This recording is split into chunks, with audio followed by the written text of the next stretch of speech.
Okay, I'm adding another section into the business strategy section because a popular question I get asked is, how do you budget in Scrum, considering the plan towards the product goal is iterative and likely to change?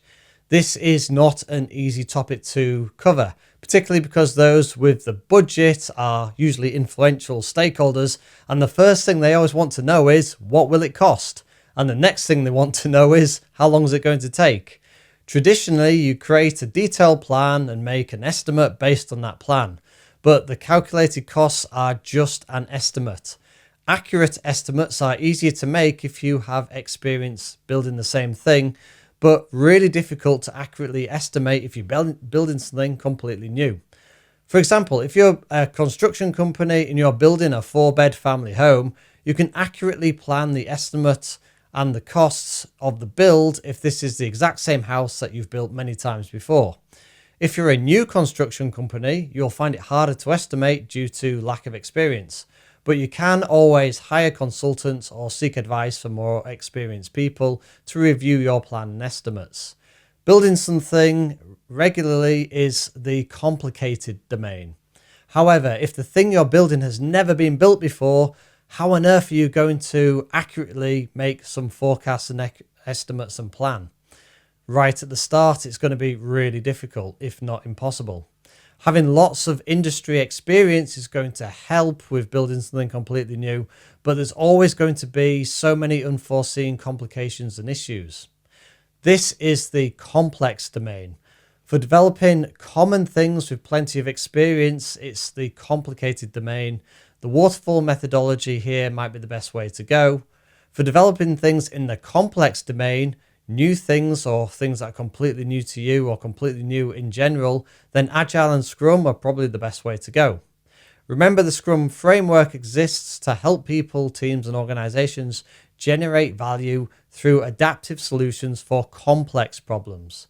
You try to plan everything from the start to the finish and estimate a cost, but that estimation really isn't that valuable because at the end of the day, how accurate can it be? You're setting yourself up for expectations with important people that probably aren't going to be met. You can bet that there's going to be problems resulting in budget overruns and things taking longer.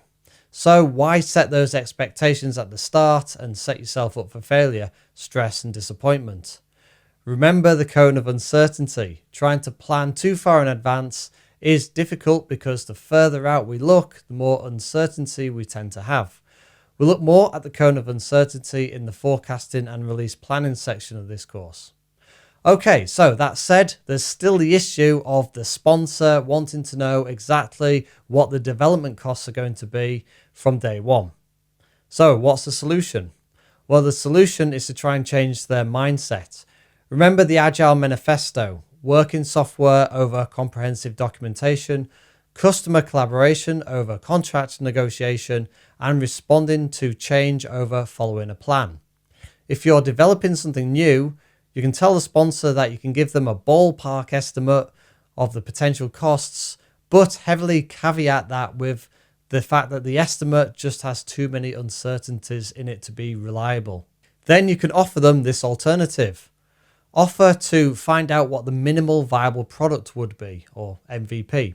So an MVP is a version of a product or service that has the minimum set of features required to meet the needs of early customers or users. The MVP is designed to be released quickly and at a relatively low cost, allowing the developers to gather feedback, validate assumptions, and learn from real-world usage.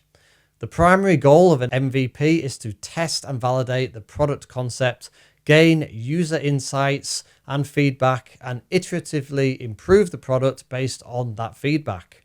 By focusing on essential features and functionality, an MVP helps to reduce development time and costs, while also minimizing the risk of building a product that doesn't resonate with its target audience.